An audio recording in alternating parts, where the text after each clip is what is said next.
তো মুরিদ বলতেছে, হুজুর আপনার টুপিটা একটু মাথায় দিতে পারবো? না বেটা, তুমি এটা নিতে পারবা না।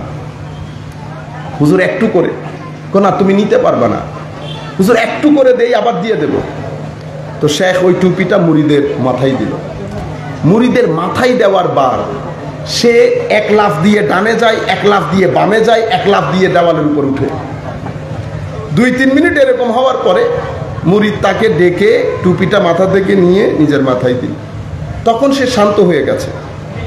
তুমি জিজ্ঞেস করতেছেন, বেটা টুপি দেওয়ার পরে তুমি এরকম পাগলামি শুরু করলা কেন? হুজুর আমি যখন টুপি দিয়েছি আমার মনে হচ্ছিল ডান দিক থেকে সাপ আসতেছে, বাম দিক থেকে হাতি আসতেছে, এদিক থেকে কুকুরের পাল আসতেছে, আমি তো কোনো রকম নিজেকে সেভ করে পারতেছি না। আমি চিন্তা করলাম কি আমি একটু বাজারে, মানুষের সমাজের মধ্যে বাজারে, আমার এখানে তুই তো পূর্বে সাপ কুকুর দেখি নাই, কিন্তু আপনি টুপি দেওয়ার সাথে সাথে আমি এই ঘটনাগুলো দেখেছি। হুজুর ঘটনা কি? তখন শেখ নিজের মুরিদকে বলছেন, বেটা আমরা বাহ্যিকভাবে দেখতে সবাই মানুষ হলেও আমাদের ভিতরে আল্লাহ একটা নফস দান করেছেন। এটা এত কঠিন, এত শক্তি এটার মধ্যে। তাহাজ্জুদ পরে বান্দা শুয়েছে সিনাবর্তী নূর নিয়ে, এই নফস 2 সেকেন্ডের মধ্যে ওই ব্যক্তিকে টুইস্ট করে ফেলে। আপনি বুঝতে পারবেন না সে কোনটার ভিতর দিয়ে আপনাকে কোথায় নিয়ে লাগিয়ে দিয়েছে। আপনার হুঁশ যখন হয়েছে তখন তো ইটস টু লেট, অনেক দেরি হয়ে গেছে। এত খতরনাক এই নফস। এই কিছু নফসের ভিতরে অহংকার অনেক বেশি, অহংকার অনেক বেশি। অহংকারী যখন মানুষের ভিতরে অহংকার জমতে জমতে অনেক অহংকার হয়ে যায়, অহংকারী ব্যক্তি, এই যে তুমি দেখতেছো না হাতি আসতেছে, এটা হাতি ছিল না, এটা কি ছিল? মানুষ, কিন্তু তার ভিতরে অহংকারে ভর্তি। এটা তুমি হাতির রূপে দেখতে পেয়েছো। তো হুজুর সাপের মতো যাকে দেখতে পেয়েছো এটা কি? মানুষের মধ্যে কিছু মানুষের অন্তরে মুনাফেকিতে ভরা। মুনাফেকিতে, আমরা তো কমন মানুষ, আমাদের তো এমন অবস্থা এখন মসজিদের মধ্যে এসো আমাদেরকে অনেক আশা দিয়ে দিয়ে চলে যায়, যাই না? বিন্দু পরিমাণ ভয়, হায়া, গাইরত। মানুষের তো হায়া শরম হইল থাকে, হায়া শরম চলে গেলে আর মানুষ থাকে? মানুষ থাকে না। এবং এই যে আমি আপনাদেরকে অহংকার বললাম, আমরা তো বিভিন্ন মানুষের সাথে কথা হয়, বিভিন্ন জায়গায় যেতে হয়, কত ধরনের মানুষের সাথে আমাদের যোগাযোগ হয়। কিছু মানুষ এত অহংকার, ধরেন বাজারে তুললে কিন্তু 5 টাকাও বিক্রি হবে না। কয় টাকা? যদি এখানে আমি বাজারে তুলি আপনি 5 টাকাও মূলাবেন না, বরং মূলার দাম আরো বেশি। কিন্তু হঠাৎ করে একটা পাওয়ার, কিছু টাকা অথবা কিছু জ্ঞান, আপনি রাস্তার মধ্যে এসে বসতেছে, এখানে ধরেন তকরির চলতেছে, হুজুর স্যার মোবাইলের মধ্যে আছে,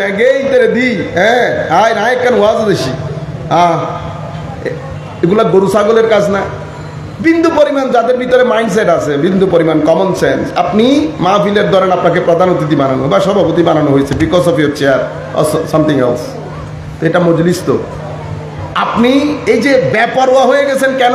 বেহায়া, বেপরোয়া না বেহায়া কেন? অহংকারের কারণে।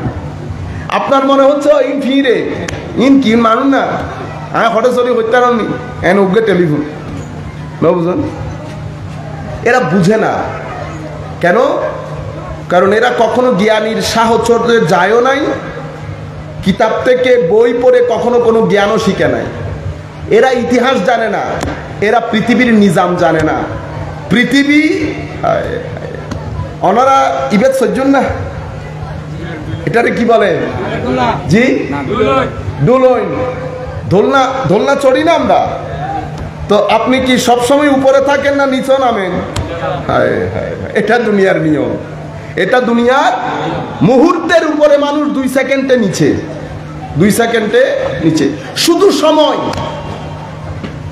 পৃথিবীতে কোনো কেউ দীর্ঘদিন পর্যন্ত ইয়েজিদ টাকা পয়সা ক্ষমতা পাওয়ার পরে সে আলে বাইতে রসুলও ভুলে গেছে। তখন এরা যে আলে রসুল এবং ইমাম হুসাইন রাদিয়াল্লাহু তাআলা আমার নবীর ঘাড়ে চড়েছেন, এতটুকুর পর্যন্ত ভুলে গেছে, বেহায়া হয়ে গেছে। আজকে কোথায়? কেউ জানে কবর কই? কারুন সম্পদের পাহাড়, আজকে জানে পৃথিবীর কোনো মানুষ তার কবর কোথায়? পৃথিবীতে কত জ্ঞানী গুণীজন, জ্ঞানের বারে মানুষকে মানুষ মনে করে নাই। ইউনিভার্সিটিতে হয়তো অমুকের প্রফেসর ছিল, অমুক সায়েন্স পড়াইতো, আজকে কেউ জানে, কেউ কখনো খবর নেই ওই ব্যক্তি কোথায় আছে। কিন্তু মসজিদের ইমামের কবরও গিয়ে আপনারা জিয়ারত করায় আসেন। পৃথিবীর নিজাম বড় আজীব, সেই কারণে পৃথিবীর জমিনে চলতে, পৃথিবীর মানুষের সাথে ডিল করতে 10,000 বার চিন্তা করবেন। কেন? কারণ এগুলা আমার আল্লাহর সৃষ্টি। তো যারা আল্লাহর সৃষ্টি তাদের প্রতি আল্লাহর একটা সফট কর্নার থাকে, সেটা পিঁপড়া হোক, সেটা মানুষ হোক। আপনি যখন ওই সফট কর্নার মাথায় রেখে মানুষের সাথে ডিল করবেন, আমার আল্লাহ খুশি হবে। আমার আল্লাহ খুশি হলে আপনি দুনিয়ার জমিনে রিল্যাক্সড হয়ে জীবনযাপন করতে পারবেন। আল্লাহ রাব্বুল আলামিন বলছেন, মাসালুল্লাযীনা ইত্তাখাযু মিন দুনিল্লাহি আউলিয়া কামাসালিল আনকাবুত। আপনারা মাকড়সা তো চিনেন, মাকড়সার ঘর আছে, এবং এটাকে আল্লাহ কোরআনে পাকের মধ্যে বলেছে আওহানুল বুয়ুত, মানে আল্লাহর দুনিয়াতে জিন, ইনসান, মানুষ, প্রাণী, পশু পাখি যারাই ঘর বাঁধে, সবচেয়ে একেবারে জীর্ণ শীর্ণ, খুব আমি কি বলবো, একেবারে দুর্বল ঘর হচ্ছে মাকড়সার ঘর। আপনি ইচ্ছে করলে একটা আঙ্গুল দিয়ে এমনি একটা নাড়া দিলে ঘর শেষ। আপনারা জিনিসগুলো খেয়াল করেন, আমি কি বলতেছি, একটা নাড়া দিলে ঘর শেষ। আমরা ঘরে কেন থাকি? মানুষ ঘরমুখ, মানুষ ঘরকে সুন্দর করতে চায়, মানুষ ঘরকে মজবুত করতে চায়, কারণ ঘর মানুষকে নিরাপত্তা দেয়। ঘরের সৌন্দর্য মানুষকে মুগ্ধ করে, মানুষকে কমফোর্ট দেয়। মানুষ বাইরে গেট টেট লাগিয়ে অনেক জিনিস থেকে মানুষকে ঘর রক্ষা করে। ফিতনা, ফাসাদ, মার, দাঙ্গা, বাতাস, আবহাওয়ার বৈরী ভাব, সব কিছু থেকে ঘর মানুষকে রক্ষা করে। আমার আল্লাহ রাব্বুল আলামিন বলছেন, যদি আপনি আল্লাহ এবং রসুল বাদ দিয়ে দেন, আল্লাহ এবং রসুল বাদ দিয়ে দেন। বাদ দেওয়া দুই ধরনের হয়, একটা হচ্ছে পূর্ণরূপে বাদ দিয়ে আমি ঈমানই আনলাম না, এটা একটা বাদ দেওয়া। আরেকটা বাদ দেওয়া হচ্ছে আমি অস্বীকার করি নাই, স্বীকার করেছি কিন্তু অনেকটা অস্বীকার করার মতো। কেন? কারণ আমার স্বীকারোক্তি আমার ব্যক্তি জীবনের মধ্যে কোনো প্রভাব বিস্তার করে না, এবং আল্লাহ রসুলের পক্ষ থেকে আনিত যে বিধান, সেই বিধানের সাথে আমার সামগ্রিক জীবনের দূর দূর পর্যন্ত কোনো সম্পর্ক নাই। আমি আমার ব্যক্তি জীবন বলেন, সামাজিক জীবন বলেন, এই জীবনসমূহের মধ্যে আল্লাহর দিন, আল্লাহর নবীর পক্ষ থেকে আনিত বিধান আমাদের এখানে কোনো প্রভাব বিস্তার করে না। সুতরাং এটা দুই ধরনের হোক, কেউ একেবারে অস্বীকার করে, কেউ স্বীকার করে কিন্তু পালন করে না। তো আমার আল্লাহ বলছেন আওহানুল বুয়ুত, মানে ঘরসমূহের মধ্যে সবচেয়ে নরে বরে ঘর হচ্ছে মাকড়সা। তুমি যদি নিজেকে এই জায়গা থেকে বের করে ফেলো, তো মনে রাখো তোমার ঘরও মাকড়সার জালের মতো হবে, শুধু এভাবে দেওয়ার বার। আমাদের ঘর যে মাকড়সার জালের চেয়েও আরো নরে বরে হয়ে গেছে। আপনি ফিলিস্তিনে দেখেন, ফিলিস্তিনের মধ্যে হয় না, যার যা মন চাই করছে, বাচ্চা ধরে মারে, মহিলা ধরে মারে, বৃদ্ধ ধরে মারে, মানে যেখানে যেখানে মন চাই, যার মন চাই আপনাকে টোকা লাগাচ্ছে, কেউ কোনো কিছু বলা নাই। কেন? ইন্না আওহানাল বুয়ুত লাবাইতুল আনকাবুত, সবচেয়ে দুর্বল ঘর হচ্ছে আনকাবুত তথা মাকড়সার ঘর। আমি মাকড়সার ঘর কেন হয়ে গেল? তো মাকড়সার ঘর হয়েছে আপনার কৃতকর্মের কারণে। কৃতকর্ম আমি কি করেছি? আমার ভাইরা, মানুষ হিসেবে আমাদের জিম্মাদারি দুইমুখী, অথবা সেটা আপনি এভাবে বলতে পারেন তিনমুখী। একটা জিম্মাদারি আমার নিজের প্রতি নিজে, আরেকটা জিম্মাদারি মানুষের সাথে, আরেকটা জিম্মাদারি আল্লাহর সাথে। আজকে থেকে একটা জিনিস মাথায় রাখবেন এবং এটা আকীদা বানাই ফেলতে পারবেন। আমার জীবনের পরিবর্ধন, আমার জীবনের সুখ শান্তি, আমার অর্থনৈতিক উন্নতি। আমি যখন অর্থনৈতিক উন্নতি বলবো তো কখনো মনে করেন আমি ব্যাংক ব্যালেন্সের কথা বলতেছি। আপনারা মনে করেন কি ব্যাংকে 1 কোটি টাকা থাকা এটা অর্থনৈতিক উন্নতি? না না না, এমন অর্থ বা অর্থের আপনার জীবনে কোনো অর্থ নাই, কোনো মূল্য নাই যেই অর্থ হারাম সোর্স থেকে আপনার ঘরে আসবে। অর্থই অনর্থের মূল বলে না? কেন বলে? হালাল অর্থ কখনো অনর্থের মূল হয় না। অর্থ অনর্থের মূল হয় যদি হারাম সোর্স থেকে হয়। যে কোনো হারাম সোর্স যেটা আপনার না, যেটা আপনার জন্য না, আপনার জন্য বানানো হয় নাই, আপনি যখন ওই অর্থ আপনার পকেটে ঢুকাবেন যে কোনো নাম দিয়ে, যেই কোনো নাম দিয়ে, এটা অনর্থ ডেকে আনবে আপনার ঘরে। আপনারা এই কাজটা থেকে যদি বিরত থাকতে পারেন তাইলে অর্থনৈতিক সমৃদ্ধি হবে। অর্থনৈতিক সমৃদ্ধির জন্য অনেক টাকার দরকার হয় না, বরকতের দরকার হয়। মনে রাখবেন, ধরেন আমার 2 কোটি টাকা আছে, 2 কোটি টাকার মধ্যে 1 কোটি টাকা আমি ব্যাংকে রেখে দিলাম। তো টাকা তো আমি ব্যাংকে রেখে দিয়েছি, এটা তো আমার কোনো কাজে আসতেছে না। আপনারা এটা বোঝার চেষ্টা করেন, ওই টাকাটা কিন্তু আমার কোনো কাজে আসতেছে না। কাজে কোনটা আসতেছে? যেটা আমি ভোগ করতেছি ওইটা আমার কাজে, যেটা আমি ফেলে রাখছি ওইটা কিন্তু আমার কোনো কাজে আসতেছে না। সুতরাং মাত্রাতিরিক্ত টাকা ব্যাংকে নিজের কাছে ফেলে রাখিয়েন না, নিজের জন্য রাখেন, পরিবার পরিজনের জন্য রাখেন, বাকিগুলা মানুষকে যতটুকু সম্ভব দান করেন। মানুষকে যখন দান করবেন, আপনার যে টাকা নিজের জন্য এবং পরিবারের জন্য রেখেছেন, এটা 10 টাকা 10 কোটি টাকার বরকত দেবে। টাকাগুলা নিয়ে ফিতনা ফাসাদ কেন হয়? কারণ আপনি টাকার ময়লা তো দূর করেন নাই। টাকার ময়লা দূর করতে হয় দিয়ে।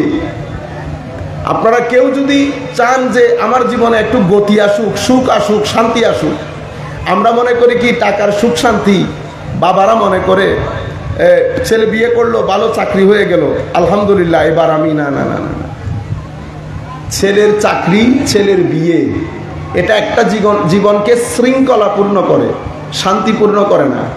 শান্তি টাকার মধ্যেও নাই, শান্তি আপনার ছেলের বিয়ের মধ্যেও নাই। শান্তি তো আল্লাহ আল্লাহর হাতে রেখে দিছে, এটা তো আল্লাহ আপনাকে দান করবে যদি আপনি আল্লাহর কথা মতো চলেন। যেমন যদি নামাজ নাই মানে শান্তি নেই। আপনি যদি আমার নবীর মিলাদ, এশকে রসুল, আদব, তাজিম, আলে বাইত রসুলের তাজিম, আউলিয়ায়ে কেরামের নিসবত, এই বিষয়গুলো যদি আপনার ভিতরে চর্চা না থাকে, জিকির না থাকে, দরুদ না থাকে, আপনার জীবনে যদি সবর না থাকে, আপনি তো শান্তি পাবেন না।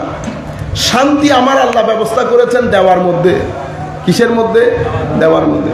এই জন্য আমার নবী সাল্লাল্লাহু আলাইহি ওয়াসাল্লাম কি বলেছেন জানেন?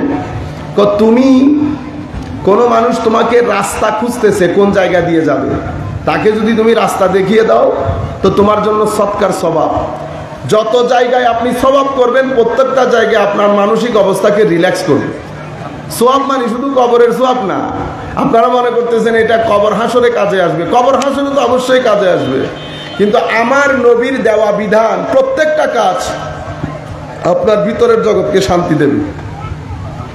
একটা মানুষ আসছে, বসার জায়গা নেই, আপনি যদি কোনো রকম চেপে চুপে তারে বসার জায়গা করে দেন, আমার আল্লাহ বলতেছে, আমার নবী বলতেছেন যে আপনার অন্তরকে আল্লাহ কি করে দেবেন? প্রশস্ত করে দেবেন। তাফাসসাহু, আপনি জায়গা দেন, আমার আল্লাহ আপনার অন্তরকে কি করবে? প্রশস্ত করবে।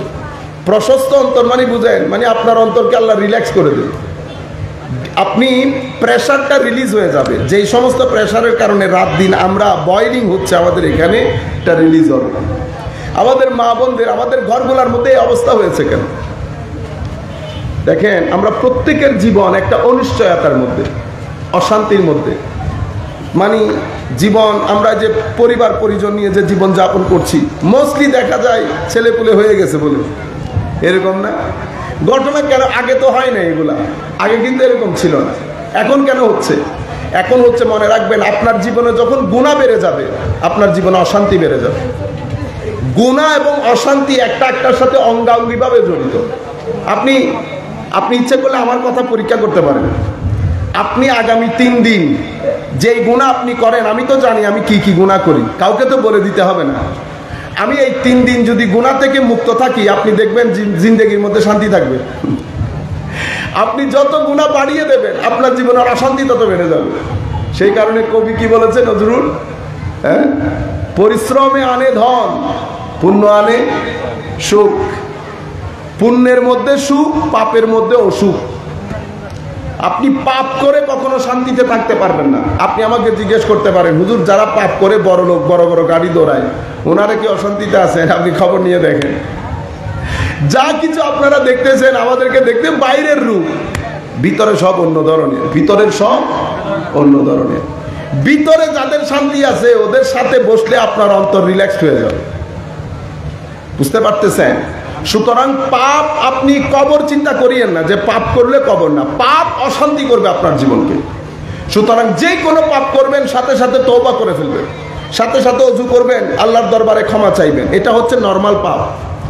যদি আপনার পাপের সাথে মানুষের অধিকার জড়িত থাকে, জুলম, আপনি মানুষকে ঠকিয়েছেন, আপনি কোনো মানুষকে ব্যবসার নাম দিয়ে 2 নম্বরে 10 নম্বরে জিনিস খাইয়ে দিচ্ছেন, কি হবে জানেন? আপনার পরিবারে যদি খতমে বুখারী ডেলি 10টাও পড়ান, কোনো কাজ হবে না। আমি গ্যারান্টির সাথে বলতেছি, এটা আমার নবীর বিধান, আমার আল্লাহর সুন্নাত। বেটা ওই ইয়া থেকে, মাইকের আওয়াজ থেকে ইকোটা কমাই দেন, যাতে ক্লিয়ারলি সবাই শুনে, বুঝতে পেরেছেন? আমি আপনাদেরকে বলতে চাচ্ছি, আমরা মনে করতাম আগে যে গুনাহ করলে কবরের মধ্যে ঢুকে পড়ে যাব না, কবর তো পরে, কবরের জায়গা। আমি দুনিয়ার কথা বলতেছি আপনাকে। কি হবে জানেন? আপনার গুনার সাথে যদি মানুষের জুলুম হয়, অত্যাচার হয়, পরনিন্দা হয়, মানুষ প্রতারিত হয়, আপনি মনে রাখবেন আপনার ঘরের মধ্যে আগুন, এই আগুন কেউ নিভাইতে পারবে না। আপনি যদি 10,000 খতমে বুখারী প্রতি মাসে পড়ান, কিচ্ছু হবে না। মানুষের সাথে জুলুম করে আপনি কখনো নিজের জীবনকে শান্তিময় করতে পারবেন না। মানুষের উপর জুলুম করে আপনি কখনো মনে করতে পারবেন না আপনার ছেলে সন্তান আপনার বাধ্য হবে। এমন এমন দুর্ঘটনা আপনার ছেলে সন্তানের মাধ্যমে ঘটবে যা আপনি অ্যাফোর্ড করতে পারবেন না। সুতরাং জুলুম বন্ধ করে দেন। আমার নবী যখন আদর্শ সমাজ প্রতিষ্ঠা করতেছে, আমার নবী কি কাজ করেছেন? আমার নবী প্রথমে মানুষ তৈরি করেছেন। মানুষ কেন তৈরি? আমরা সবাই দেখতে মানুষের মতো মনে হলেও আমরা সবাই মানুষ না। কিন্তু আমি একটা ইন্টারেস্টিং ঘটনা ওভাবে বলি, আপনাদেরও ভালো লাগবে।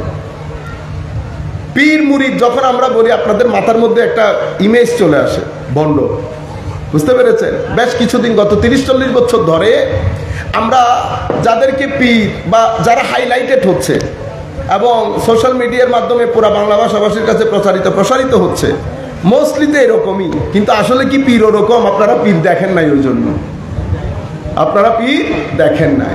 কিন্তু বাংলাদেশের মানুষের মাইন্ডসেট তৈরি হয়ে গেছে কিছু মানুষের জন্য, তাও আমাদের জন্য। কেন? কারণ আমরা যারা পীর মুরিদির কথা বলি তারা জানি না পীর মুরিদি কি, অথবা আমরা যদি জানি তো মোস্টলি মানি না,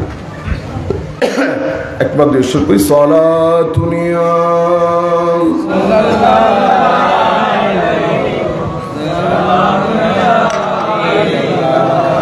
সলাতুনিয়া রাসূলুল্লাহ আলাইকুম সালামুনিয়া হাবিবাল্লাহ আলাইকুম तमन्ना दर्द दिल हो तू कर खिदमत फकीरों की नहीं मिलता ये गौहर बादशाहों की खजीनों में सलातुनिया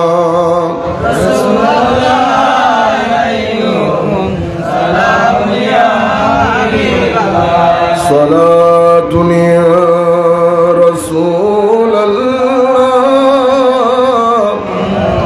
अलैकुम सलामुनिया हबीबल्लाह अलैकुम तेरी नस्ल पाक में बच्चा बच्चा नूर का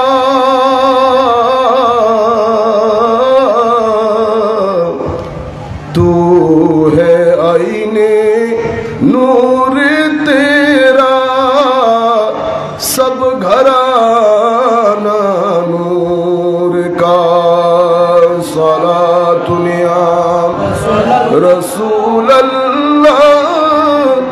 अलैकुम सलामुनिया हबीबल्लाह अलैकुम।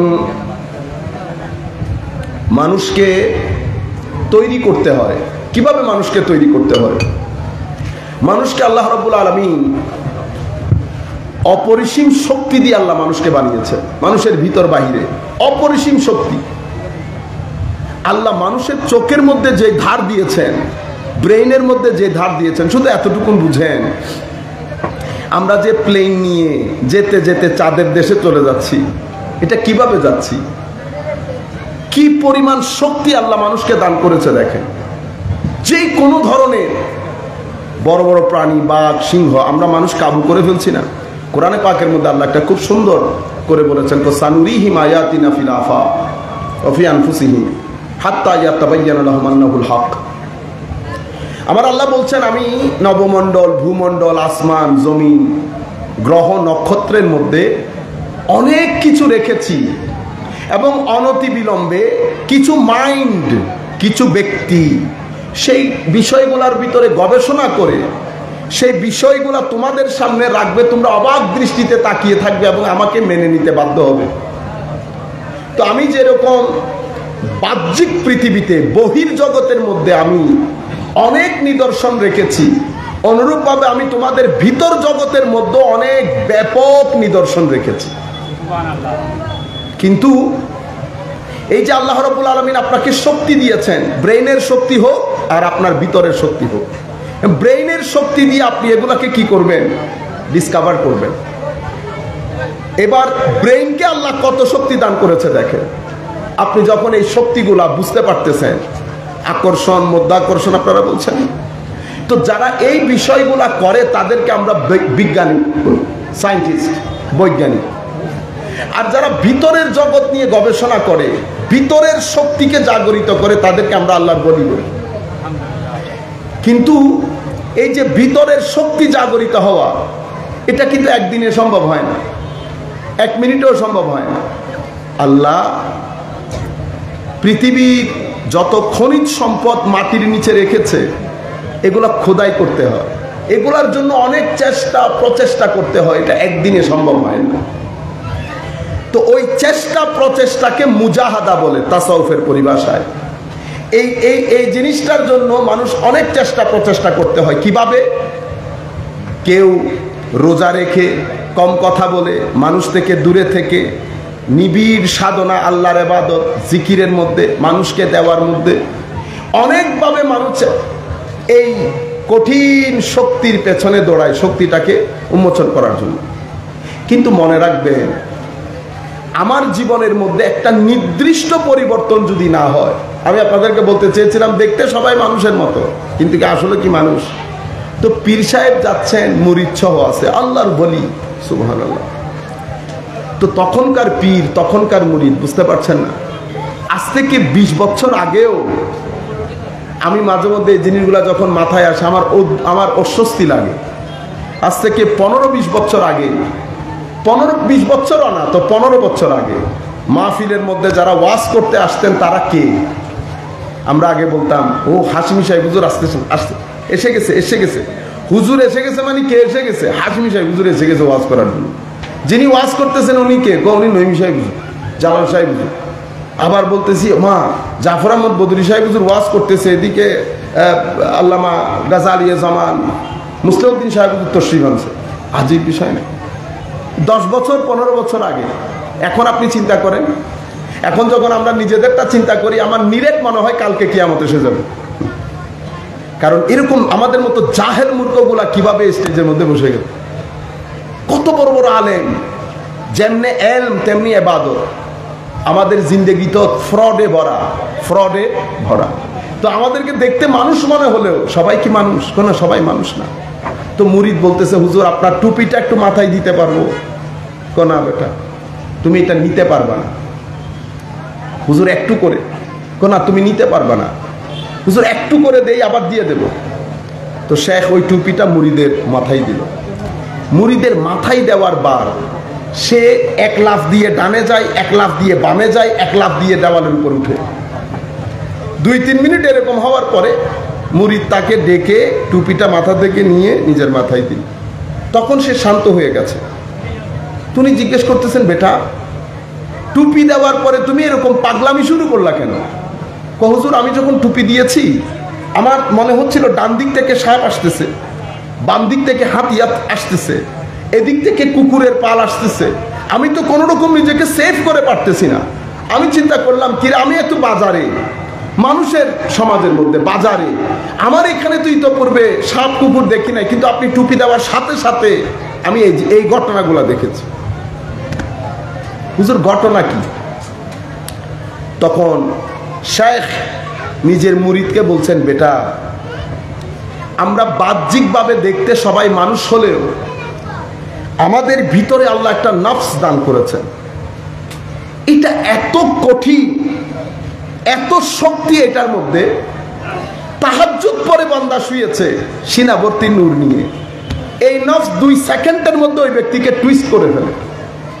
আপনি বুঝতে পারবেন না সে কোনটার ভিতর দিয়ে আপনাকে কোথায় নিয়ে লাগিয়ে দিয়েছে। আপনার হুঁশ যখন হয়েছে তখন তো ইটস টু লেট, অনেক দেরি হয়ে গেছে। এত খতরনাক এই নফস। তো এই কিছু নফসের ভিতরে অহংকার অনেক বেশি, অহংকার অনেক বেশি। অহংকারী যখন মানুষের ভিতরে অহংকার জমতে জমতে অনেক অহংকার হয়ে যায়, অহংকারী ব্যক্তি, এই যে তুমি দেখতেছো না হাতি আসতেছে, এটা হাতি ছিল না, এটা কি ছিল? মানুষ, কিন্তু তার ভিতরে অহংকারে ভর্তি। এটা তুমি হাতির রূপে দেখতে পেয়েছো। তো হুজুর সাপের মতো যাকে দেখতে পেয়েছো এটা কি? মানুষের মধ্যে কিছু মানুষের অন্তরে মুনাফেকিতে ভরা। মুনাফেকিতে, আমরা তো কমন মানুষ, আমাদের তো এমন অবস্থা এখন মসজিদের মধ্যে এসো আমাদেরকে অনেক আশা দিয়ে চলে যায়, যাই না? বিন্দু পরিমাণ ভয়, হায়া, গাইরত। মানুষের তো হায়া শরম হইল থাকে, হায়া শরম চলে গেলে আর মানুষ থাকে? মানুষ থাকে না। এবং এই যে আমি আপনাদেরকে অহংকার বললাম, আমরা তো বিভিন্ন মানুষের সাথে কথা হয়, বিভিন্ন জায়গায় যেতে হয়, কত ধরনের মানুষের সাথে আমাদের যোগাযোগ হয়।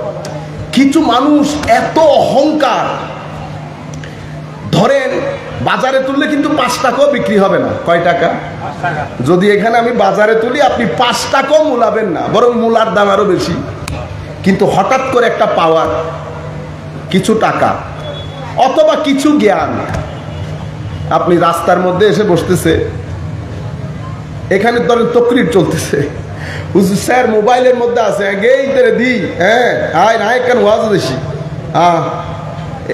এগুলা গরু ছাগলের কাজ না।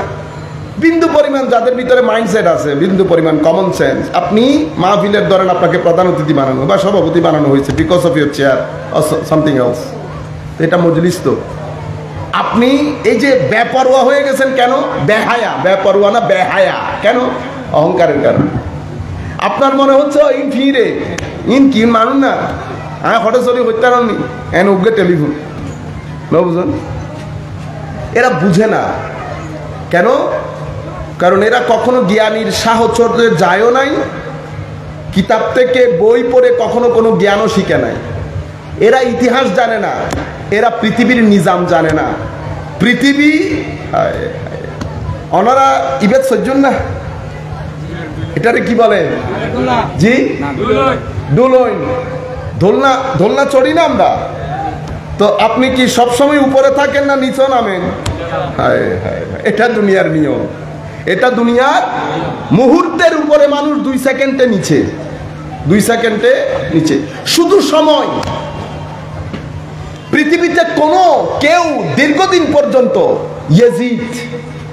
ইয়েজিদ টাকা পয়সা ক্ষমতা পাওয়ার পরে সে আলে বাইতে রসুলও ভুলে গেছে। তখন এরা যে আলে রসুল এবং ইমাম হুসাইন রাদিয়াল্লাহু তাআলা আমার নবীর ঘাড়ে চড়েছেন, এতটুকুর পর্যন্ত ভুলে গেছে, বেহায়া হয়ে গেছে। আজকে কোথায় কেউ জানে? কবর কই? কারুন সম্পদের পাহাড়, আজকে জানে পৃথিবীর কোনো মানুষ তার কবর কোথায়? পৃথিবীতে কত জ্ঞানী গুণীজন, জ্ঞানের বারে মানুষকে মানুষ মনে করে নাই। ইউনিভার্সিটিতে হয়তো অমুকের প্রফেসর ছিল, অমুক সায়েন্স পড়াইতো, আজকে কেউ জানে? কেউ কখনো খবর নেই ওই ব্যক্তি কোথায় আছে। কিন্তু মসজিদের ইমামের কবরও গিয়ে আপনারা জিয়ারত করায় আসে। পৃথিবীর নিজাম বড় আজীব। সেই কারণে পৃথিবীর জমিনে চলতে, পৃথিবীর মানুষের সাথে ডিল করতে 10,000 বার চিন্তা করবেন। কেন? কারণ এগুলা আমার আল্লাহর সৃষ্টি। তো যারা আল্লাহর সৃষ্টি তাদের প্রতি আল্লাহর একটা সফট কর্নার থাকে, সেটা পিঁপড়া হোক, সেটা মানুষ হোক।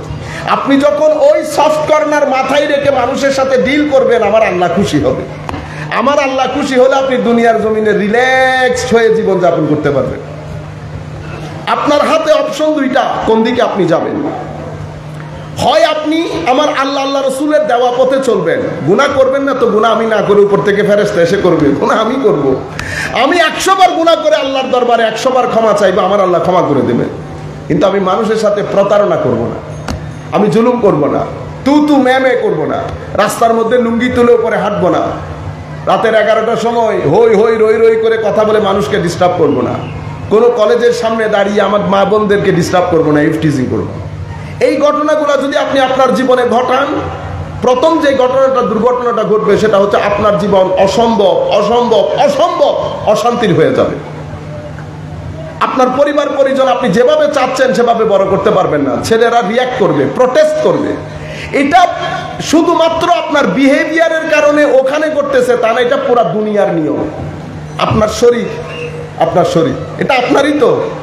যা মন চাই দিতে পারবেন, যা মন চাই খাইতে পারবেন। সে কি করে জানেন? সে আপনাকে সময় দেয়। শরীর, আপনি এই গরুর মাংস, এই কোক, এই আপনি খাইতে আছেন, কোনো গ্রামার নাই, কোনো গ্রামার নাই। শরীর কি করে? চুপ করে থাকে, সময় দেয়, সময় দেয়, সময় দেয়। 20 বছর পর্যন্ত দেখে না, এর কোনো সুদবুত নাই, এর কোনো সেন্স নাই। এক যুগে রিয়াক্ট করা শুরু করে। শরীরের প্রটেস্ট যখন শুরু হয়, প্রথম ডায়াবেটিস, অতঃপর প্রেশার, অতঃপর আপনি গুনতে যান। এটা শরীরের প্রটেস্ট। শরীর যখন প্রটেস্ট করা শুরু করে, শরীর অনেক স্বার্থপর এমনিতে, কিন্তু যখন প্রটেস্ট করা শুরু করে সবাই, এটার মধ্যে কি আছে? ইত্তেহাদে উম্মত, ইত্তেহাদে উম্মত, ঐক্য, ইউনিটি আছে। কি ইউনিটি? শরীর যখন প্রটেস্ট করবে তখন লিভার বলেন, আপনার কিডনিস বলেন, গুর্দা বলেন, হার্ট বলেন, সবাই এক যুগে প্রটেস্ট করে। এদিকে ওষুধ দিলে এটা বেড়ে যায়, ওদিকে ওষুধ দিলে এটা কমে যায়। বুঝতে পেরেছেন? পৃথিবীর সব জায়গার মধ্যে নিয়ম একটা। আপনি গ্রামার ভায়োলেট করবেন, মেনটেন না করবেন না, তো গ্রামার যদি মেনটেন না করেন, এটার একটা প্রতিক্রিয়া আপনাকে ভোগ করে যেতে হবে, ভোগ করে যেতে হবে। আমি এই মেসেজটা আপনাদেরকে দিতে চাচ্ছি, কারণ এটা বাদে আমাদের জীবনে শান্তি আসবে না। মাহফিল হতে থাকবে, মাহফিল চলে যাবে, রমজান আসতে থাকবে, রমজান চলে যাবে, কিন্তু আমাদের জীবনে শান্তি আসবে না। আমি আবার বলছি, মা বোনরা শুনছেন, দেখেন আপনারা দুনিয়া বিষয়ক চিন্তা, অমুকের সাথে মন খারাপ, অমুক অমুক, এই অমুক অমুক বলতে বলতে আপনি দুনিয়া থেকে চলে যাবেন। আপনারা এই জিনিসটা খেয়াল করেন, আপনার একজন আল্লাহ আছেন। আপনার জীবন হয় সূর্য উদিত, অথবা সূর্য একেবারে উপরে, অথবা অস্তমিত। মনে রাখবেন, উদয় হইতো সময় লাগে, ওই ওখানে দাঁড়াই থাকতে কিন্তু সময় লাগে না। জোহর কতক্ষণ থাকে? 2 মিনিট, এরপর অস্তমিত। আমার সূর্য কি মাঝখানে? মাঝখানে না, অস্তমিত। 20 বছর পর্যন্ত সূর্যের উদয়, 30 থেকে 35 বছর পর্যন্ত সূর্য মাঝখানে, 40 বছর যখন হয়ে গেছে আবার অস্তের দিকে চলে যায়। আমার আল্লাহ বলছেন, ইলামু আন্নামাল হায়াতুদ দুনিয়া লাইব ওয়া লাহবুন ওয়া জিনাতুন ওয়া তাফাখুরুন বাইনাকুম ওয়া তাকাতুরুন ফিল আমওয়ালি ওয়াল আওলাদ কামাসালি গাইসিন আ'জাবাল কুফফারা নাবাতুহু সুম্মা ইয়াহিজ ফাতারাহু মুসফাররা সুম্মা ইয়াকুনু হুতামা ওয়া ফিল আখিরাতে আযাবুন শাদীদুন ওয়া মাগফিরাতুম মিনাল্লাহি ওয়া রিদওয়ান। আমার আল্লাহ বলছেন, বান্দা আমি তোকে বলি দুনিয়া কি? দুনিয়া হচ্ছে লাইবুন ওয়া লাহবুন ওয়া জিনাতুন ওয়া তাফাখুর। দুনিয়া হচ্ছে একজন আরেকজনের সাথে প্রতিযোগিতা করবে, একজন আরেকজনকে দেখাবে, এনজয় করবে, যার যা কিছু আছে প্রত্যেকের যার যার সামর্থ্য দেখানোর জায়গা দুনিয়া। এক একজন এক এক জায়গায় মাস্ত। কেউ ঘর সকালে উঠি, আমার রুটিন বলেন আপনি, আমার রুটিন কি? সকালে উঠি, ছেলেদেরকে স্কুলে দেই, রান্না করি, রান্না করার পরে নাটক সিনেমা যা দেখার দেখি, এরপরে চা পানি খাই, বাচ্চারা আসে দেই, কাপড় চোপড় যা কিছু দেওয়ার, এরপরে ঘুমিয়ে পড়ি। এটাই তো আমার লাইফ।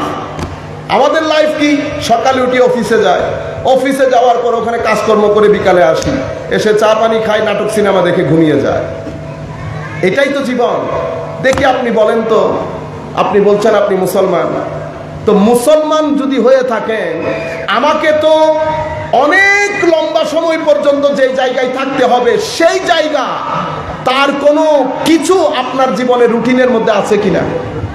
আপনি বলবেন হুজুর নামাজ পড়ি তো। আমি আপনাকে বলছি আমরা নামাজ কেমনে পড়ি। জোহরের টাইম হয়েছে, জোহরের টাইম, অজু করে বিসমিল্লাহ করে নামাজে দাঁড়িয়ে গেছি, আসরের নামাজও করেছি, মাগরিব এশাও করেছি। এই কিছু নামাজের কারণে আমাদের জীবন এখনো শান্তিময়। এখানে আত্মহত্যার রেট সে অর্থে বাড়ে নাই, তবে অনেক বেড়ে গেছে। নামাজ চার্জের মতো। আপনি চিন্তা করে দেখেন তো, আপনার মোবাইলের চার্জ ধরে রাখতে পারছেন কিনা? চার্জ এই দেই মোবাইল থেকে, এই চার্জ চলে যায়। কথাই যদি বলতে না পারেন, মোবাইলে চার্জ দিয়ে লাভ আছে? নামাজ, দোয়া, তসবিহ, তাহলিল এগুলো চার্জের মতো। এগুলো আপনার লাইফকে চার্জ আপ রাখে। কিরকম? আপনি অফিসে, আপনি জোহর পড়েছেন, জোহর পড়ার পরে জোহরের একটা ইম্প্যাক্ট আপনার জীবনে থাকতে হবে না? আপনি যদি বলেন আপনার ক্লায়েন্টকে যে একটু 2 সেকেন্ড দাঁড়ান, আমি জোহরের নামাজটা পড়ে আসি। জোহরের নামাজটা পড়ে এসে যদি তারে বলেন ভাইজান এখানে তো খরচ বেশি, 50,000 টাকা লাগবে, হইল নি ঘটনা? জোহরের নামাজের সাথে আপনার কোনো মিলজুল আছে? আপনি হোটেলে মাগরিবের নামাজ পড়ছেন, বাজার করতে গেছেন, হোটেলের জন্য বাজার করতে গেছেন, তেল কত? তো বলতেছে তেল এটাই তো। কেন এত দাম কেন? ইয়া নাও, কম দামিটা দাও। তো আপনি এই আশা মাগরিব, হজ, যাকাত এগুলা করে 5 নম্বরকে যে 10 নম্বরই 14 নম্বরের জিনিস খাওয়ায়, তা আপনি যদি বলেন এটা আমি হোটেল, আপনি তো মানুষ মারতেছেন। আপনি কি করতেছেন? মানুষ খুন করতেছেন। মানুষকে 2 নম্বরই 10 নম্বরই জিনিস খেয়ে খাওয়াইয়া আপনি যে মৃত্যুর মুখে টেনে দিচ্ছেন, তো আপনি তো অ্যাটেম্প টু মার্ডার। আপনারা বুঝতে পারছেন কেন আমাদের সমাজ থেকে শান্তি চলে যাবে? কোরআন যেই ঘরের মধ্যে, আমার নবী যেই ঘরের মধ্যে নামাজ পড়তে যায়, আমাদের ঘর তো অশান্ত হওয়ার কথা ছিল না। কেন চলে যাচ্ছে? এই ঘটনাগুলোর কারণে। বুঝতে পেরেছেন? রাস্তায় যান, রাস্তায় আমরা ড্রাইভার গাড়ি চালাচ্ছি না, তো অ্যাক্সিডেন্ট হয়ে গেছে। কিছুদিন আগে চন্দনায় একটা অ্যাক্সিডেন্ট হলো, এক ঘর থেকে 7 জন মানুষ মারা গেছে। আপনি কি মনে করেন এটা অ্যাক্সিডেন্ট হয়েছে? আমরা তো সারাক্ষণ রাস্তার মধ্যে থাকি। বাংলাদেশে 85 to 90% অ্যাক্সিডেন্ট, এটা হত্যা। এটা কখনো অ্যাক্সিডেন্ট হয় না। আপনার রাস্তা, এক রাস্তা দিয়ে যাবেন, এক রাস্তা দিয়ে আসবেন। আপনি কি করলেন? যেই জায়গায় আপনার থাকার কথা সেটা না থেকে আপনি এই জায়গার মধ্যে এসে মুখোমুখি আরেকটা গাড়িকে মেরে দিলেন। এটা অ্যাক্সিডেন্ট। এটার নাম অ্যাক্সিডেন্ট। অ্যাক্সিডেন্ট কি? অ্যাক্সিডেন্ট মানে আনইনটেনশনালি, আপনি চান না এটা হোক, কিন্তু অনিচ্ছা সত্ত্বেও দৈবিক কারণে ন্যাচারালি একটা ঘটনা ঘটে গেছে, অ্যাক্সিডেন্ট হয়েছে। কিন্তু এটা কি অ্যাক্সিডেন্ট হলো? এটা তো আপনি ইচ্ছাকৃতভাবে আরেকজনকে মেরেছেন। বাস ড্রাইভার কক্সবাজারে বাস চালায়, ঢাকা চিটাং বাস চালায়। Most of the bus drivers, 80% to 90% truck driver. আপনি অ্যাক্সিডেন্টগুলো হয় এই কারণে, তাদের গাড়ি চলান, তারা মনে করে কি যিনি যত দূরে গাড়ি চালাইতে পারেন উনি বড় ড্রাইভার। কিন্তু ওরা বুঝে না যে সেফ ড্রাইভার হচ্ছে সবচেয়ে বড় ড্রাইভার। আপনি কত সেফ, আপনারা বুঝতে পেরেছেন? এখন এটা কি হত্যা না অ্যাক্সিডেন্ট? করেছেন হত্যা, আপনি বলছেন অ্যাক্সিডেন্ট। এখানে তো আইন করে দেওয়া দরকার যে এই ধরনের কাজ যারা করবে মুসলমানদের কবরস্থানেই দাফন করা হবে না। আপনি সমাজটাকে অস্থির করে তুলেছেন। একটা হোটেলের মধ্যে গিয়ে আমরা খাইতে পারি না, আপনি এবার মদিনা শরীফে যান কি করার জন্য? রমজান শরীফের মধ্যে না, এতেকাফ। হাজী সাহেব আপনার কাছে যে কোনো জিনিসের জন্য, ধরেন কাঠের দোকান, গোশতের দোকান, ইন্না লিল্লাহি ওয়া ইন্না ইলাইহি রাজিউন। আপনি জানেন শুআয়ব আলাইহিস ইসলামের জাতিকে আল্লাহ ধ্বংস করেছেন ওজনে কম দেওয়ার জন্য। লূত আলাইহিস ইসলামের কওমকে আল্লাহ ধ্বংস করেছেন যেই কাজগুলো মাদ্রাসার মধ্যে হয়। ওয়াহাবি মাদ্রাসার মধ্যে যেই কাজগুলো হয়, লূত আলাইহিস ইসলামের কওমকে আল্লাহ ধ্বংস করেছেন। আপনারা যারা বুঝেন, না বুঝলে অসুবিধা নেই, বাচ্চারা আছে। এভাবে প্রত্যেক নবীর উম্মতদেরকে, এক এক নবীর উম্মতদেরকে আল্লাহ ধ্বংস করেছেন। মুসা আলাইহিস ইসলামের সাথে বেয়াদবি হয়েছে, কওম ধ্বংস করে দিয়েছে আল্লাহ। কিন্তু আপনি দেখেন তো আমাদের এখানে আমরা হেন কোনো কাজ নাই তো যেগুলো আমরা করি না, সকাল থেকে বিকাল পর্যন্ত। ভিতরে তো গোল্লা নিয়ে, মনে যেন আগুনের গোলা নিয়ে হাঁটি। আচ্ছা বলা মানুষ মসজিদ থেকে বের হয়েছে সামান্য কথার ইদার উদার মুখ দিয়ে বিসমিল্লাহ করে। বুঝতে পেরেছেন? এই হলো আমাদের ধর্ম, এই হচ্ছে দ্বীন, এই হচ্ছে আমাদের এশকে রসুল, এই হচ্ছে আমাদের তরিকত, সুলুক, তাসাব্বুফ। আমার নবী কেমন ছিলেন জানেন? এগুলোর কোনো কিছুর সাথে আমার নবীর কোনো সম্পর্ক নাই। আমার নবী বলছে যারা প্রতারণা করে তারা আমার উম্মত না। এবার আমার জীবনে যদি প্রতারণা থাকে তো আমি আমার নবীর উম্মতি হতে পারলাম না। আমি এখন চেক করে দেখবো আমার জীবনে কোনো প্রতারণা আছে কিনা। যেই কোনো প্ল্যাটফর্মে আমি বাচ্চা পড়াই, আমি পড়াতে হবে 1 ঘন্টা, আপনি ঢুকে বাচ্চা পড়ানির মধ্যে ঢুকে মোবাইল এমনি রেখে রেখে যদি মোবাইল চালান, প্রতারিত করেন না? প্রতারণা করেন নাই? করছেন তো? তো মানগাসানা ফালাইস আমিন, আমার নবী বলেছেন যে প্রতারণা করেছে আমার না। বুঝতে পেরেছেন? যিনি যেই গ্রাউন্ডে প্রতারণা করে, আমরা এখন কি করে, আমি মাঝে মধ্যে চিন্তা করি কিয়ামতের ময়দানে আমার নবী উম্মত হিসেবে গ্রহণ করতেছেন কিনা। প্রত্যেক ব্যক্তি যার যার অবস্থান থেকে প্রতারণা করে। শিক্ষক ফর এক্সাম্পল, আমার কাছে যখন আমার মেয়েরা, মা বাবা যখন আমার কাছে তাদের মেয়েদেরকে পাঠিয়েছে, অনেক আশা ভরসা নিয়ে পাঠায় নাই। তুমি বেটা শিক্ষক, তুমি আচরণ করবে বাবার মতো। তুমি কি শিখাচ্ছ? I am your friend. No, you not you not anybody's friend. You just like a father, speak like a father, behave like a father. Don't try to insult anybody. If you insult those women, you're gonna have a daughter soon. Allah will take punishment. You can't afford at that time. আপনারা বুঝতে পেরেছেন? আমি কিছু কথা সবাই বুঝুক আমি চাচ্ছি না, সেই জন্য আমি আমার আঙ্গিকে বলে যাচ্ছি। আপনারা এক আজীব তামাশা। আর মাদেরকে বলবো, কোচিং সেন্টার আপনি আপনার মেয়েদেরকে পাঠিয়েছেন। আমার মেয়ে যখন 9 বছরের হয়ে গেছে, আমার মেয়ের শিক্ষা না, আমার মেয়ের মান সম্মান চতুর্দিক থেকে দেওয়ালের মতো আমি কোনো কিছু দাঁড় করিয়ে দেবো যেন আমার মেয়ের সম্মান বজায় থাকে।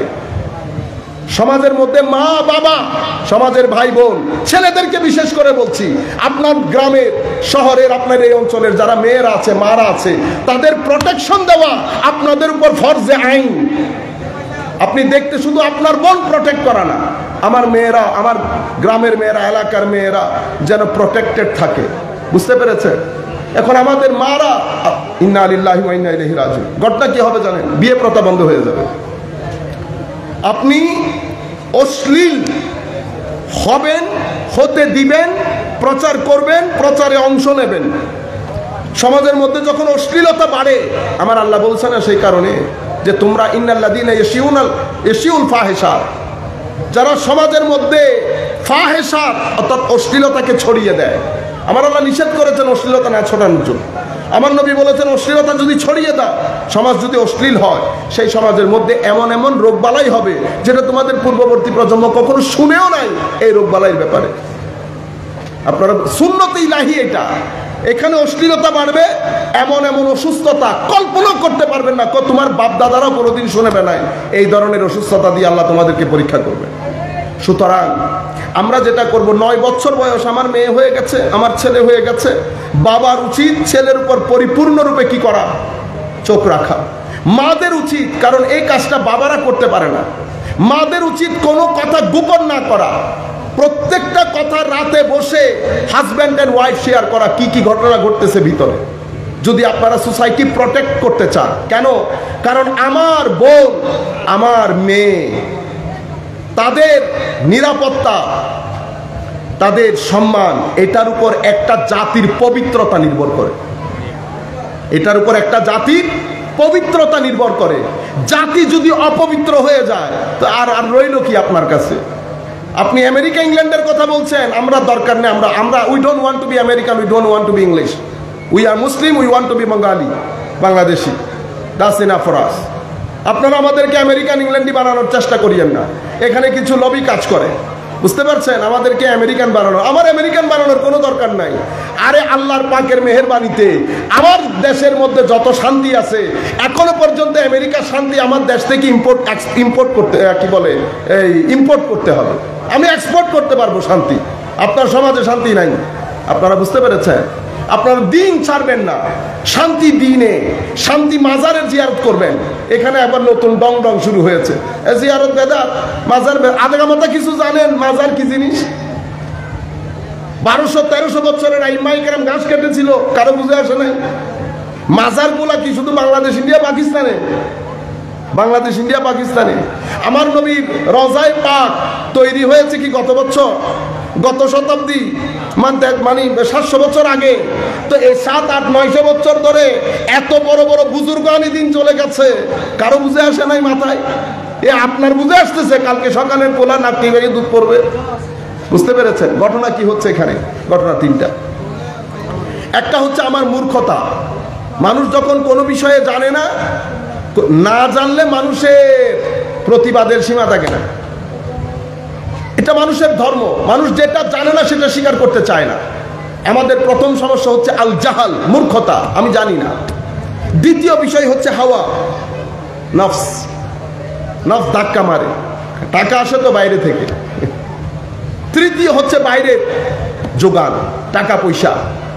যদি বাইরের টাকা পয়সা না থাকতো তো বাংলাদেশে এত ব্যাংক, এত ফাইন্যান্সিয়াল অর্গানাইজেশন, এত বড় সেট আপ, হুজুরদের ল্যান্ড ক্রুজার কোত্থেকে আসে? মাদ্রাসার মধ্যে তো দারিদ্র সীমার নিচ থাকা লোক পড়ে 95% অলমোস্ট। তো ল্যান্ড ক্রুজার গুলো আসে কোত্থেকে? একটা ল্যান্ড ক্রুজারের দাম কত আপনারা বুঝতে পারতেছেন? এই তাবৎ কারণে এখানে একটা ঢং তৈরি হয়েছে। আপনারা কি করবেন? মাজারাতের জিয়ারত করবেন সপ্তাহে অন্তত একবার। নামাজ, পাঞ্জেগানা নামাজ, এটাকে আপনি মনে করবেন যেভাবে ভাত আপনারা ডেলি 2 বার ভাত গ্রহণ করেন, ঠিক সেভাবে নামাজ। আমি মাদেরকেও বলছি, শুধু স্কুল স্কুল স্কুল করে পাগল করে দিয়ে না, স্কুলেরও দরকার। স্কুল পেটে ভাত দেবে, মনে শান্তি দেবে না। আপনি আপনার ছেলের পেটের ভাতও ব্যবস্থা করেন, মনের শান্তিরও ব্যবস্থা করেন। আলা বিজিক্রিল্লাহি তাতমাইন্নুল কুলুব, ইতমিনানে কলব, সুকুনে কলব, রাহাতে কলব, ইস্তিরাহাতে কলব। সবকিছু কোথায় রাখা হয়েছে? দ্বীনের মধ্যে, নামাজের মধ্যে, কোরআনের তিলাওয়াতের মধ্যে। এটা মাদের দরকার। আপনি যদি নাটক সিনেমার মাহল করেন ঘরের মধ্যে, কোনো অসুবিধা নাই, আপনি করতে পারেন। তবে আমার এই কথা আপনি লিখে রাখেন, যে আগুন আপনার ঘরে জ্বলবে সেই আগুন আপনি কোনো তসবিহ দিয়ে, কোনো তাবিজ দিয়ে বন্ধ করতে পারবেন না। আপনি এবার অমুকের মুরিদ, সমুকের মুরিদ বলতে থাকেন, এটা নাটক। এটা কি জিনিস? নাটক, মুনাফিকি, নিছক। আপনি যখন কোনো কিছু দাবি করবেন, আপনার চরিত্রের মধ্যে সেটার মিল থাকতে হবে। এই আদর্শ আমাদেরকে আমার নবী শিখিয়েছেন। সাহাবায়ে কেরামের জিন্দেগি কেমন ছিল? যদি শুধু নিসবত দিয়ে পার হওয়া যেত তো সাহাবায়ে কেরাম তো ঘরে বসে দরুদ শরীফ পড়তো খালি। হায় হায় হায়, রাত দিন এক করে দিয়েছে না সাহাবায়ে কেরাম। আবু বকর সিদ্দিক 40,000 দিরহামের ইনভেস্টমেন্ট, চিন্তা করে দেখেন তো, তখনকার 40,000 দিরহামের ইনভেস্টমেন্ট আজকে কত হবে? আমার হিসাব মতে মিনিমাম 400 কোটি, মিনিমাম 400 কোটি টাকার ইনভেস্টমেন্ট। ও ভাই, 90-এর দশকের 50,000 আজকে 8.5 লাখ হয়ে যায় নাই। কেমনে হিসাব করবেন জানেন? কেমনে হিসাব? কিছুদিন আগে, এটা আপনারা মাথায় রাখবেন আমি কি বলতে চাচ্ছি, 2 বন্ধুর মধ্যে ঝগড়া হয়ে গেছে। তো ঝগড়া মানে টাকা নিয়ে। আমাদের এখানে তো আপনি যদি কারোর কাছ থেকে, কেউ যদি আপনার কাছ থেকে টাকা নিয়ে যায় তো বিসমিল্লাহ বিসমিল্লাহ। এমনিতে বুজুর্গ, বহুত বড় বুজুর্গ, নামাজ দোয়া একেবারে ও ওরে, মানে এই বিষয়গুলো আমরা মনে হয় যেন পকেটে রাখি নাই। বুঝতে পেরেছেন? যিনি টাকা নিয়ে গেছেন গেছেন, মনে রাখবেন খবরদার কখনো খরচ করে যাবেন না। টাকা আসবে খরচ দিয়ে দেন, আমার নবী সাল্লাল্লাহু, নতুবা জিম্মাদারি, আপনি বাঁচতে পারবেন না। তো 2 বন্ধু একজন আরেকজনের কাছ থেকে কি নিয়েছে? ধার নিয়েছে। বন্ধু মানে এখন 65-70 বছর উপনীত হবে। ধার নিয়েছে কখন? 1987 সনে। কয় সনে? 87। তো দুস্তরে হদ দে, আমরা সিটেঙ্গি হতা বুঝন না? হ্যাঁ, আইন হই দিদি আই সিটেঙ্গি প্রমাণ করি গেলে। তো দুস্তরে হদ দে গিয়ে হদে ওবা আর হদ দেরি হদুবা হদিতে 5,000 নিয়ে ফলে যাবে, হদে 5,000 নিয়ে কি হয়ে যাবে? ফলে যাবে, হদে 5,000 নিয়ে টিয়া না। পরে 2 জন আমার কাছে আসছে, এটা এখানকার না, বাইরের কথা। তো আমি বলতেছি, কাকা কয় টাকা নিছিল? ভাই মাত্র 5,000, সরি 10,000 টাকা। কয় টাকা? 10। কিন্তু উনি আমাকে বলতেছেন, হুজুর দেখছেন 10,000 টাকা দিয়ে তখন আমি মিনিমাম আমার এলাকার মধ্যে 7-8 ঘন্টা জায়গা কিনতে পারতাম। কিন্তু ওনার দৃষ্টিতে উনি মনে করতেছেন 10,000 টাকা টিউন না, মানে 10,000 টাকাও কি একটা টাকা? তো বসছি, তো বসার পর আমি কাকারে জিজ্ঞাইতেছি, কাকা 10,000 টাকা কখন নিছিলেন? 1987-তে। কাকা তখন স্বর্ণের বড়ি কয় টাকা ছিল? কাকার মুখে আওয়াজ বেরোয়। তখন উনি বুঝতে পারতেছেন আমি কি বলতে চাচ্ছি। খনা হুজুর, আপনি ওই স্বর্ণ টর্ম যাইয়েন না। আলাম না, বিচার করতে গেলে তো আমার স্বর্ণের মধ্যে যেতে হবে। আপনি বলেন তখন, আপনি যা বলবেন তা। স্বর্ণ তখন মনে হচ্ছে 3,000 টাকা করে। তাহলে 10,000 টাকা দিয়ে আপনি কয় ভরি স্বর্ণ পাইতেন তখন? তো 3,000 3,000 3,000 3 ভরি 10,000, মানে আপনি 3.5 ভরি ধরেন, 3 ভরি। তো কাকা আজকে যদি আপনি 3 ভরি স্বর্ণ কিনেন কয় টাকা লাগবে? 3 7 মিনিমাম 3 7 21। তো তো 2,10,000 না, তো আপনি এখন ওনাকে 10,000 টাকা দিলে তো হবে না। আপনি এখন কয় টাকা দিবেন? 2,10,000 দিবেন। কাকা আপনি গো ভাই বিচার করতে আসলাম আপনার কাছে, আপনি উল্টা আমার উপর গলার উপর ছুরি চালাই দিতেছেন। আল্লাহ না, আপনার গলার উপর না, এগুলা ব্যাংক আমাদের সাথে খেলে, ব্যাংক এই খেলাগুলা খেলে। 90-এর দশকে আপনি 1 লাখ টাকা রাখছেন, আজকেও যদি ব্যাংকের কাছে যান ব্যাংক আপনাকে 1 লাখ টাকাই দিবে। কিন্তু 90-এর দশকে যখন আমি ব্যাংকে 1 লাখ টাকা রাখছি তখন কি এটা 1 লাখ টাকা ছিল? তখন কি 1 লাখ টাকা ছিল? হিসাব করে দেখছেন এটা কয় টাকা?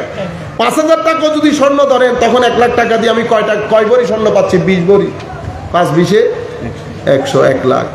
তো তখনকার 90-এর দশকের 1 লাখ, আজকে যদি আপনি 20 ভরি স্বর্ণ কিনতে যান 7 গুণ 14, তো 90-এর দশকের 1 লাখ আজকে কয় লাখ হইল? 14 লাখ। বুঝতে পারছেন? এই পেপার কারেন্সি এভাবে নিচে চলে আসে, কিন্তু স্বর্ণ মুদ্রা নিচে আসে না। স্বর্ণ মুদ্রা এমনি থাকে। সেই কারণে মুসলমানদের অর্থনীতি স্বর্ণ মুদ্রা নির্ভর ছিল। এটাকে আপনি ডিভ্যালিউ করতে পারবেন না। এখন তো আমি আমেরিকা থেকে উধার নিলাম, দাঁড় নিয়ে আমি টাকায় পৌঁছতে পারি নাই, আমার 2 লাখ টাকা কয় লাখ টাকা হয়ে গেছে? 1 লাখ টাকা হয়ে গেছে। বুঝতে পেরেছেন? চাবি তাদের হাতে মুসরায়, চাবি তাদের হাতে মুসরায়। মুসরায় কোনো লাভ নাই, আল্লাহ এমন মুসরানি দেবে। ইতোপূর্বে অনেকে মুসরাইছে। আরো গ্রিক সভ্যতা যে অনেক বড় সভ্যতা ছিল, আমাদের ছেলেরা জানেও না, তারাও অনেক নাচছে। আমরাও কম নাচছি পৃথিবীতে 1250 বছর। বুঝতে পেরেছেন? যা মন চাই করেছি না।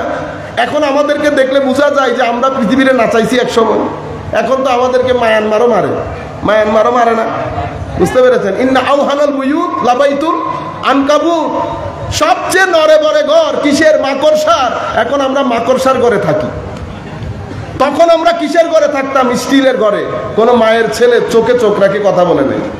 কিন্তু এখন বেচারা তো আর কি হই হদুজুর হয় দিবে আল্লাহ নাম আছে দে আমি ফরি গেই তো এনে কি করে দিয়ে দি ফরি গেই দি তো অনেক আগুন জুল তাহলে বুঝে যাত অনেক তো উড়ে আসিলেন এতে মানুষ হলে মানুষ মনে ন করো। বুঝতে পেরেছেন? লাইফের মধ্যে সিম্পলিসিটি লাগবেন, সিম্পলিসিটি, একদম সিম্পল লাইফ, নির্লোভ, লোভ রাখবেন না, জিন্দগিতে শান্তিতে থাকতে পারবেন। আমি আপনাকে যেখান থেকে নিয়ে এসেছি, সম্মানিত উপস্থিতি, তাহলে আমরা আমাদের কথা সংক্ষিপ্ত করি, আর 5 মিনিট আছে। আমরা সব কথা এক জায়গায় রেখে আমার জায়গার মধ্যে আমি চলে আসি। তো আপনার জীবনের মধ্যে দিন অনেক গুরুত্বপূর্ণ, এটা আমাদের মারা বুঝতে হবে। আমাদের শিক্ষা দরকার, আমাদের টাকা দরকার, ভাত দরকার আমার পেটের জন্য, ক্ষুধা নিবারণ করবে। কিন্তু মনে শান্তি আসে না। মনের শান্তি শুধু ধর্মের মধ্যে, মনের শান্তি দরুদ শরীফের মধ্যে, মনের শান্তি নাতের মধ্যে, মনের শান্তি ঘরে বসে। আপনারা এই পরীক্ষা করে দেখতে পারেন, আমার কথাগুলো পরীক্ষা করে দেখতে পারেন। সোফার মধ্যে বসে রাতে অন্ধকারে চোখ বন্ধ করে যদি এরকম এরকম করেন না, আল্লাহ আল্লাহ 10-15 মিনিট করবেন, দেখবেন যে পরিমাণ শান্তি পাবেন এটা আপনি কিনেও পাবেন না কোথাও। আমার সাথে আমার মনে হয় জাহাঙ্গীরনগর বিশ্ববিদ্যালয়ের ছাত্র, তো কিছু বিষয় নিয়ে কথাবার্তা হচ্ছে, এইথিজম বা এসে, তো উনি ওনার কথা বলতেছেন, আমি ওনারে বোঝানোর চেষ্টা করতেছি, সে এগ্রি করে না। তা আমি বললাম এরকম আর কতদিন কথা বলবো, একটা কাজ করেন, 3 দিন আপনি আমার সাথে থাকবেন, আমি 3 দিন আপনার সাথে থাকবো, সকাল বিকাল আমি যা করি আপনিও তা করবেন। আমি যখন আপনার সাথে থাকবো আপনি যা করবেন আমিও তা করবো, তবে হারাম ছাড়া। যে যাকে কনভিন্স করতে পারবে।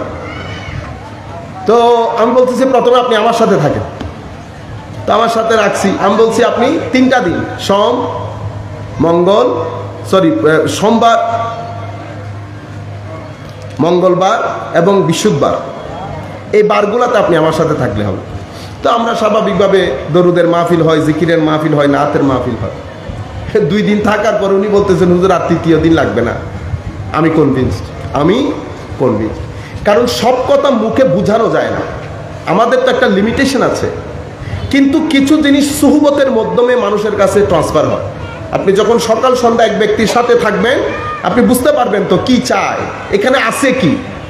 আপনি যখন রাতের অন্ধকারে সবাই এক বাক্যে আল্লাহ আল্লাহ আল্লাহ আল্লাহ আল্লাহ আল্লাহ আল্লাহ আল্লাহ আল্লাহ আপনি করতে করতে করতে করতে দেখবেন ভিতরে কেমন, প্রথমে অনেকক্ষণ সময় লাগবে। গুনাহ এত বেশি, আমাদের গুনাহ এত বেশি।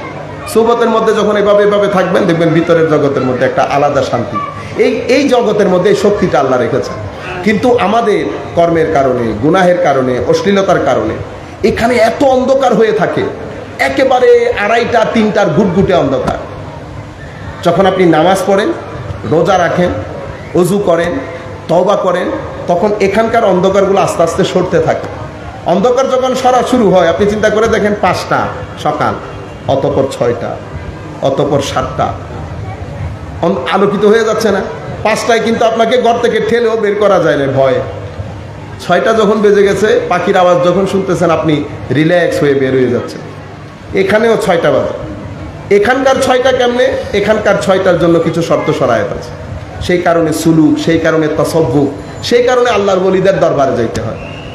বুঝতে পেরেছেন? আপনি যখন নামাজের ওযু, তওবা এগুলা দিয়ে করবেন, তো এই অন্ধকারগুলো আস্তে আস্তে সরতে থাকে, আলোর পথে যেতে থাকে। আল্লামা ইকবাল একটা চমৎকার কথা বলেছেন। আল্লামা ইকবাল বলছেন, একটা হচ্ছে আপনার যুক্তি, ব্রেন, জ্ঞান। ব্রেন দিয়ে যদি আপনি সত্য খুঁজতে চান, ব্রেন আপনাকে সহযোগিতা করবে, রাস্তা দেখাবে, কিন্তু সত্যকে ধারণ করা এটা ব্রেন দিয়ে সম্ভব না। আল্লামা ইকবাল বলছে, এটা যদি সম্ভব হইতো তা আমি পাইতাম। আল্লামা ইকবাল তো দার্শনিক, গত 300-400 বছরের মধ্যে ইকবালের মতো তো কোনো দার্শনিক আসে নাই পৃথিবীতে। আমাদের এখানে ইকবাল চর্চা বন্ধ। ইকবাল কিন্তু পাথর হৃদয়ে আলোর সঞ্চার করে।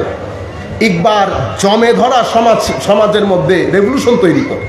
ইকবাল এরকম মর্দে মুজাহিদ। উনি বলছেন, আমিও চেষ্টা করে দেখেছি এটা, কিন্তু হয় না। আমি এতটুকুন বুঝেছি, জ্ঞান, ব্রেইন আপনাকে চলতি পথে সহায়তা করে টর্চের মতো, কিন্তু সত্য ধারণে না। সত্য ধারণ করার জন্য এশক দরকার। কি দরকার? এশক, মোহাব্বত। এই জন্য উনি বলছেন, আকল কো তনকিদ সে ফুরসত নেহি, ইশক পর আপনি আমাল কা বুনিয়াদ রাখ। আকল এটা চেক, ক্রস চেক, যুক্তি, ক্রস যুক্তি, আপনি একটা বলবেন, একটা বলবে, কিন্তু এশক যেটা, মোহাব্বত যেটা, সেটা আপনাকে পুরা রাস্তা পার করে দেবে। এই জন্য আমাদের এখানে উনি বলছেন, আমি অনেক দিন সব জায়গা ঘুরে দেখেছি। আমি ইবনে সিনা, ইবনে রুশ, যত দার্শনিক, প্লেটো, সক্রেটিস, অ্যারিস্টটল, ডিকার্ট সব পড়েছি। তো আমি সবাই শুধু যুক্তি, এই একজন এটা বলে, আরেকজন এটা বলে, একজন এটা বলে, আরেকজন এটা বলে, কিন্তু আমি দেখলাম আল্লাহর ওলিরা কোনো যুক্তি দেয় না, শুধু বাধ্য করে নিজের সাথে থাকতে। তো ওখানে থাকলে দেখে ওইটা আরেক নিয়ম। কেন? ওইটা এশকের উপর, ওইটা মহব্বতমুখী। পরে আমি জালালউদ্দিন রুমিকে গ্রহণ করলাম। রুমি স্টাডি যখন করলাম, তখন দেখি না, মহব্বতমুখী, সব কিছু মহব্বতমুখী। তখন উনি ওনার জীবনের মধ্যে পরিবর্তনটা আসতে শুরু করলো। জালালউদ্দিন, একই ঘটনা ইমাম গাজালির জীবনেও। আল্লাহর দুনিয়ার মধ্যে, আল্লাহর ধরতির মধ্যে, একেবারে right from the beginning till today যত বড় রতি, মহারথী, জ্ঞানী, বিজ্ঞানী এসেছে, আমরা যদি 20 জনের একটা লিস্ট করি পৃথিবীর মধ্যে, তো আমাদের পক্ষ থেকে আমরা গাজালিকে রাখতে পারবো। সেই পরিমাণ বড় লোক। আপনারা ইমাম গাজালির কোনো কিতাব যদি বাজারে পান, অবশ্যই গাজালির কিতাবগুলা ঘরে রাখেন। যে সোসাইটিতে আমরা বসবাস করছি, মারাও শুনছেন, আপনারা দয়া করে আমার নবীর সিরতের কিতাব, আমার নবীর সিরতের কিতাব, আউলিয়া ইকরামের জীবনী, ইমাম গাজালির কিতাবাদি, এগুলা ঘরের মধ্যে রাখেন। বাচ্চারা স্কুলের বই পড়ার সাথে সাথে এই বইগুলো পড়তে দেন। একটা পেটের খাদ্য আর একটা সিনার খাদ্য, দুইটা যদি একসাথে হয়, আপনার ছেলে কখনো আপনার অবাধ্য হবে না। সম্মানিত উপস্থিতি, আমি আপনাদেরকে বলতে চাচ্ছি, এত বড় আজিম শখসিয়ত ইমাম গাজালি। মাদ্রাসা নিজামিয়া, যেটা বাগদাদ তো তখন সেন্টার অফ সিভিলাইজেশন, যেভাবে এখন ফ্রান্সের শহর, নিউ ইয়র্ক শহর, সেভাবে তখনকার দুনিয়াতে মুসলমানদের বাগদাদ এবং কুফা, পুরা পৃথিবী থেকে লোকজন এসে বাগদাদের মধ্যে শিক্ষা গ্রহণ করত। মাদ্রাসা বলছি আরবিতে, ইনফ্যাক্ট এটা হচ্ছে নিজামি ইউনিভার্সিটি, যেভাবে হার্ভার্ড, অক্সফোর্ড, ক্যামব্রিজ, ওভাবে নিজামি ইউনিভার্সিটি। সেই ইউনিভার্সিটির অনেক একেবারে স্বল্প বয়সে ইমাম গাজালি চ্যান্সেলর পদে অধিষ্ঠিত হন। সেই ইমাম গাজালি, পুরা দুনিয়ার জ্ঞান হয় না হাবুডুবু খাওয়া, সেই ইমাম গাজালি একসময় পাগলের মতো হয়ে গেছে। কেন? ভিতরের জগতের জ্ঞানের অভাবে শান্তি পাইতেছে না কোনো রকম। এরপরে চ্যান্সেলর পদ ছাড়লো, পাগলের মতো হয়ে গেছে। স্থানীয় সব চিকিৎসক বলেছে ইমাম গাজালির কোনো চিকিৎসা নাই, কিন্তু উনি নাছর বান্দা, উনি ছাড়ে নাই। ওনার প্রশ্ন হচ্ছে আমি নামাজে দাঁড়াইলে অন্ধকার দেখি কেন, এ হচ্ছে ওনার প্রশ্ন। আল্লাহর ওলিদের কাছে এটা কোন জ্ঞান, কোন জ্ঞান হযরত খিদিরের কাছে এসেছে? কি কারণে আল্লাহ বললেন ফাওয়াজাদা আবদাম মিন ইবাদিনা আতাইনাহু রাহমাতাম মিন্না ওয়া আল্লামনাহু মিন লাদুন্না ইলমা। খিদিরের কাছে এটা কোন জ্ঞান ছিল যেই জ্ঞানের মাধ্যমে খিদিরের সাথে পানি লেগেছে, পানির সংস্পর্শে মাছ এসেছে, বুনা মাছ জীবিত হয়ে গেছে? এটা কোন ধরনের জ্ঞান? কিভাবে খিদির বুঝতে পারলো যে কিছুক্ষণ পরে কিছু মানুষ এসে এই বোটটাকে হাইজ্যাক করবে? এটা খিদিরের বোঝার কথা না। কিভাবে খিদির ওই যে পুরা ঘটনাটা, মুসা আলাইহিস সালাম এবং খিদিরের পুরা ঘটনাটা, এটা ইমাম গাজ্জালীকে পাগল করে দিয়েছে। নিশ্চয়ই আর একটা জ্ঞান আছে। এটা কোন জ্ঞান? এটা আমি কিভাবে অর্জন করব? একটা জ্ঞান ব্রেইনমুখী, আর একটা জ্ঞান কলবমুখী। ব্রেইনের জ্ঞান তো আমি অর্জন করেছি, কলবের জ্ঞান অর্জন কেমনে করে? পাগল হয়ে গেছে ইমাম গাজ্জালী। শেষ পর্যন্ত ইমাম গাজ্জালী শহর ছেড়ে দিয়েছে, দামেস্ক চলে গেছে। যখন হুজুর গৌসুল আজম আব্দুল কাদের আল জিলানী রাদিয়াল্লাহু আনহু বাগদাদে পৌঁছেছেন, তখন উনি বাগদাদ ছেড়ে কোথায় চলে গেছেন? উনি প্রথমে সিরিয়াতে, সিরিয়ার মধ্যে পাগলের মতো গাজ্জালী, মসজিদের মধ্যে দার্স হচ্ছে, উনি বসেছেন ওখানে। দার্সের মধ্যে যিনি দার্স দিচ্ছেন উনি কথায় কথায় ইমাম গাজ্জালীর রেফারেন্স দিচ্ছেন। ইমাম গাজ্জালী ওখান থেকে উঠে গেলেন, উঠে শেষ পর্যন্ত চলে গেছে ইয়ার মধ্যে, কাবা শরীফের মধ্যে, মক্কার মধ্যে। সেখানে জুয়াইনির সাথে দেখা। মানে এই কয়েক বছর পরে যখন ফেরত এসেছেন, জিলান শহরে গেলেন, তখন উনি ইহইয়া উলুমিদ্দিন কিতাবটা লিখলেন। এই ইহইয়া উলুমিদ্দিন কিতাব বর্তমান বিশ্বে ইসলামিক ক্লাসিক্যাল সায়েন্সে যারাই পড়ে, ইহইয়া উলুমিদ্দিনের কোনো জুড়ি নাই। এই কিতাবের ইংলিশ ভার্সন পড়ে, ফ্রেঞ্চ ভার্সন পড়ে শত শত লোক ইসলাম কবুল করে। বুঝতে পেরেছেন? কিন্তু আমরা এই স্নিগ্ধতা থেকে, এই সৌন্দর্য থেকে অনেক দূরে। মনে রাখবেন, ধর্ম ব্যবহারে আপনার ব্যবহার কত সুন্দর। আমার নবীকে আল্লাহ বলছেন ফাবিমা রাহমাতিন মিনাল্লাহি লিনতা লাহুম ওয়ালাউ কুনতা ফাজ্জান গালিজাল কলব লানফাদ্দু মিন হাওলি। হাবিব, এটা তো আপনার উপর আল্লাহর রহমত। আপনি অসম্ভব ভদ্র, নম্র, সহনশীল। আপনি যদি কর্কশ হতেন, রোড মেজাজের হতেন, আপনি যদি গরম মেজাজের হতেন, কেউ তো আপনার আশেপাশে আসতো না। বুঝতে পেরেছেন? ফাবিমা রাহমাতিন মিনাল্লাহি লিনতা লাহুম ওয়ালাউ কুনতা ফাজ্জান গালিজাল কলব লানফাদ্দু মিন হাওলি। মানুষ আপনার আশেপাশে আসতো না। ফাফু আনহুম।